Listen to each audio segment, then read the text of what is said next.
PSG Fan TV, bonsoir à tous, bonsoir. Salut Onip, comment tu vas? Ça va très bien, un peu dans ce froid un peu glacial, ça commence à être compliqué. Et justement, après cette prestation, est-ce que tu as ressenti un peu de chaleur transmise par nos joueurs? Ah bon, pas du tout.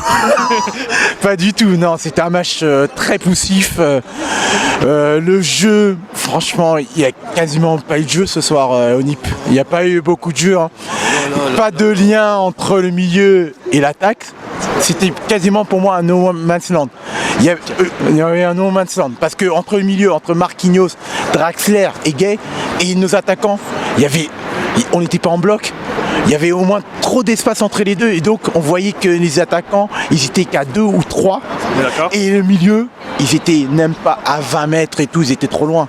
Et justement, vu que tu pointes du doigt cet écart qu'il y a eu entre nos attaquants et le milieu, est-ce que c'est dû au fait que soit le milieu n'est pas assez haut, ou soit c'est notre trio d'attaque qui n'est pas assez bas pour défendre et pour épauler notre milieu? C'est un peu des deux, Onip.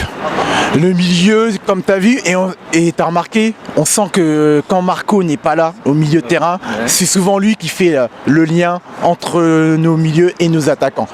Et comme Marquinhos, on voit c'est un défenseur quand même. Il recule un peu, c'est normal, c'est son poste de prédilection, c'est défenseur central. Il joue un peu bas. Gay, c'est un relayeur, mais c'est pas tout à fait un relayeur. On voit bien qu'il a des tendances à revenir un peu vers l'arrière. Et Draxler, malheureusement Draxler, on a vu son fantôme ce soir.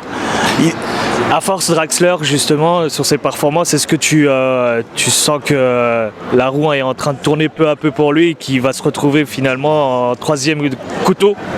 Oui, ouais, malheureusement oui. En plus, si tout le monde revient, notamment les milieux, Verratti, Herrera, et on voit que Tourelle dans son esprit, Marquinhos, c'est un milieu de terrain pour lui, ça va être compliqué pour Draxler parce que devant, t'as Di Maria sur les côtés, t'as Sarabia.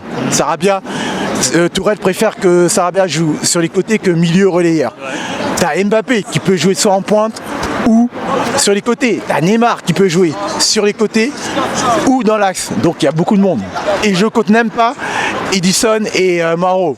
Même si ce soir il a été placé milieu de terrain, Draxler, il faut pas oublier. Ouais, il a été milieu de terrain, mais tu as vu quand Tourelle a changé un peu de dispositif, quand Draxler a joué à son poste normalement de prédilection côté gauche, il a perdu totalement ses repères. C'est plus le Draxler de Schalke ou de Wolfsburg ou qui partait sur le côté, qui percutait et tout ça.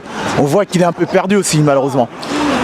Ce soir Navas n'a pas été trop sollicité et pourtant, je te laisse continuer alors. Et pourtant, il fait des arrêts mais...